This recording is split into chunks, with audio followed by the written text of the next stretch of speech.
That first day started at 2 in the morning. Tell you the truth, is we had a flight leaving at, I believe it was like 8:30, something like that, and they had 500 missionaries, something like that, leaving that day, and so they get you up at about 2 in the morning. You get packed.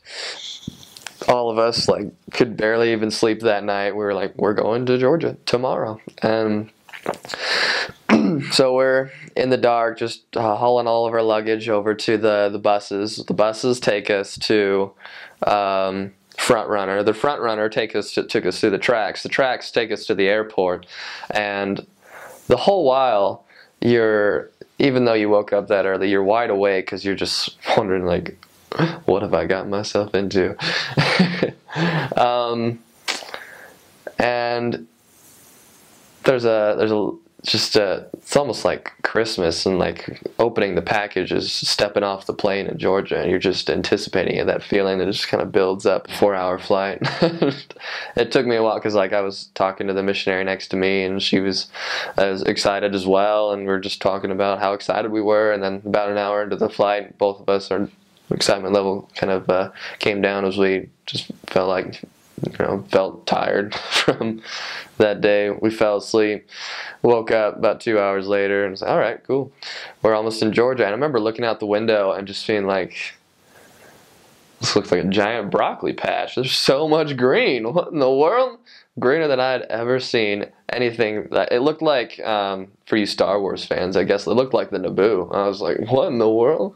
I didn't know there could be this much greenery. Like, it looked like I was flying over the Amazon. I was so confused. And then I actually saw Atlanta, the city, appear. I was like, oh wow, we are in Atlanta. And it didn't look like there were any roads, because the trees were covering it all. So I thought, my initial impression was like, oh my goodness, we're gonna be hiking a lot. I didn't think there was a whole lot of. I didn't know much about Georgia. I'd never been before. So, and then you step off the plane. That's when you feel the heat and the humidity.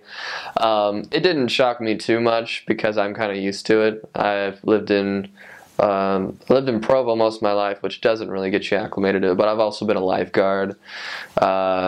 Love the heat, as well as visited Houston a bunch of times, and so that coming off the plane and being like, whew, that feeling is that finally hits you. Didn't impact me so much, but I remember just about everybody else moaning and groaning like, what in the world just happened?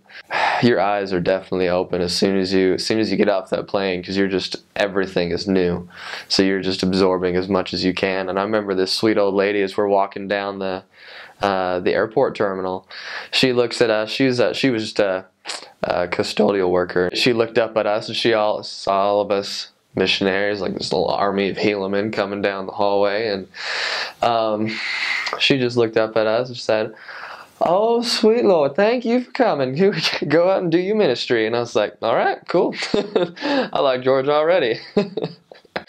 We met our mission president, gave us a little devotional. We all drove over to the church and had another devotional there. And then our mission president invited us. He said, so if you're, I know what time y'all got up this morning, so if you're tired at all, then you can go into the side pews and go to sleep. We're like, no, it's a test. It's a test. There's no way he meant that. No. And then he mentioned it again later. He's like, no, seriously, you guys woke up at 2 in the morning today. You can go to the side pews and sleep. I'm like, okay. And then a few people dared to venture over to the side pews and fell asleep while we're waiting for everybody else. The next day was transfer meeting, so it was a little bit like Christmas, where you just open a present and building up to that. It's kind of funny because so I got, the next day I got put with my trainer, and he was a cool kid. I was a little bit scared that I wasn't gonna be able to get along or anything like that, or something like that, or maybe I'd have trouble with that, which I really don't have trouble getting along with a lot of people. It was just something that I was worried about, not for any particular reason. But he was a really nice guy. He helped me break into the habit of just missionary work. And I think the best way to describe it, and the second week and the third week and the 54th week, is it was tired. I was really tired getting used to the schedule, but it was a lot of scrambling, because there's a term in missionary work. It's not universal, but we were whitewashed into an area, which means that both of you are new to the area. Usually it's about, one person leaves, another person comes into the area, so that the other companion actually knows a few things and things like that. But we were whitewashed in, so both of us were new to the area. But luckily we were living with a member